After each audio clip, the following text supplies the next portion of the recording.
लोकसभा चुनाव 2024 में बिहार में 40 सीटों पर जो मतदान हुआ और उसके बाद जो रिजल्ट आया उसमें 4 सीटों पर जो है उपचुनाव होने हैं और उसमें तरारी भी एक सीट है। इस सीट को लेकर जो कहा जा सकता है कि जदयू के सलाहकार समिति के जो सदस्य हैं संजय शर्मा जी वो हमारे साथ हैं और वो इस सीट पर चुनाव में जाने की तैयारी कर रखे हैं। इनसे हम बात करते हैं कि क्या कुछ तैयारी है और पार्टी जदयू से अगर इन्हें मौका मिलता है तो किस तरह से क्षेत्र में जाएंगे और जनता आखिर इस पर क्यों भरोसा करे, क्या कुछ ये अपनी सोच के साथ जनता के बीच में जाएंगे, उनसे हम पूरी बात करते हैं। संजय जी, पूरी तैयारी के साथ अब क्षेत्र में जाने की बात कह रहे हैं और जदयू से आप जुड़े हुए हैं।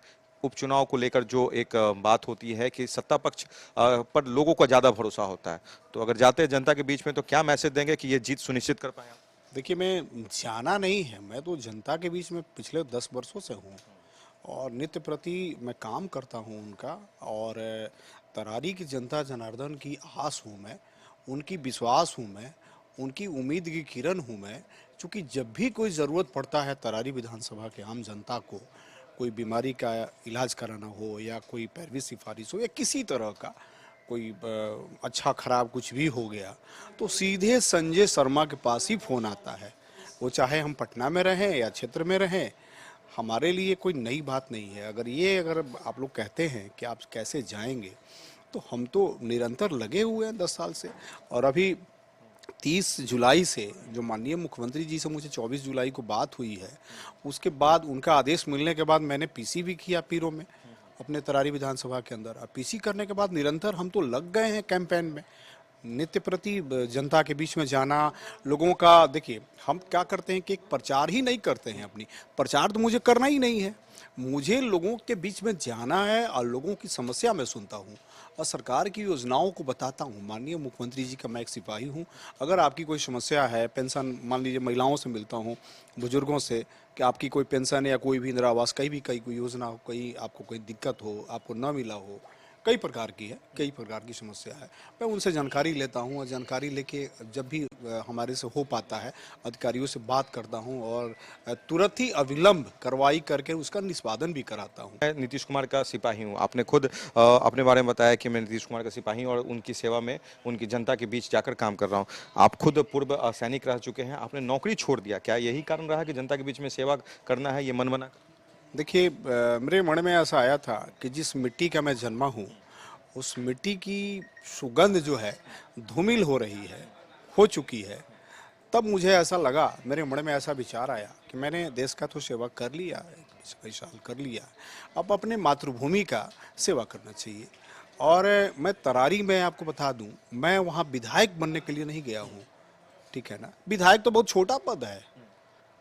मैं वहाँ मिट्टी का, जो जिस मिट्टी में मुझे जन्म हुआ है, जिस मिट्टी ने मुझे जन्म दिया है, जिस समाज में मेरी लालन पालन हुआ है, उस समाज का और उस मिट्टी का मैं कर्ज अदा करने जाना चाहता हूँ कि उस मिट्टी का मैं कर्ज अदा कर पाऊँ।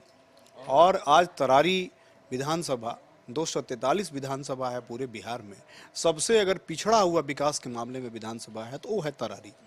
तो मैंने जो सपना देखा है तरारी के लिए कि नंबर 1 में बनाऊंगा तरारी को, जो माननीय मुख्यमंत्री नीतीश कुमार जी ने 13 करोड़ लोगों का बिहार को विकास के मामले में नंबर 1 पूरे भारत में बनाए हैं, पूरे हिंदुस्तान में बनाए हैं, तो मैं तरारी को नंबर 1 क्यों नहीं बना सकता हूँ।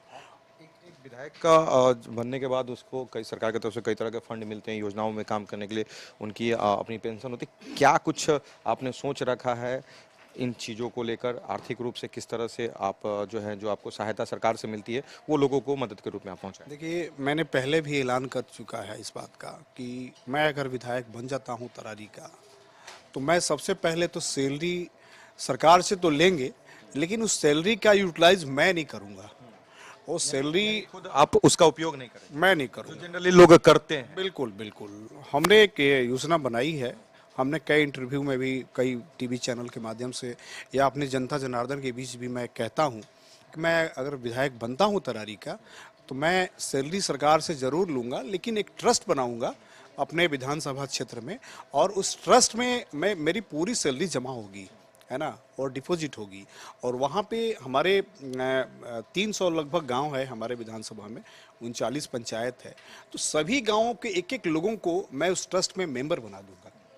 अब मेंबर बनाने के बाद जब भी किसी दुखियारी को, किसी पीड़ित को ज़रूरत पड़ेगा, किसी कुंवारी कन्याओं का शादी कराना है, किसी के पास पैसा नहीं है, या किसी को दुर्घटना होता है, या कोई बीमारी होती है, तो पैसा या तो कर्ज लेते हैं, या तो खेत रेहन कराते हैं, या तो बैग कराते हैं। वो ज़रूरत मैं आने नहीं दूंगा। नीतीश कुमार के सिपाही संजय शर्मा और सलाहकार समिति के सदस्य इन्होंने जो है अपने पूरी कार्य योजना को तैयार रखा। अगर नीतीश कुमार इन पर भरोसा करके तरारी में इन्हें चुनाव मैदान में उतारे, उपचुनाव को लेकर जो है इन्होंने पूरी तैयारी की और किस तरह से काम करेंगे।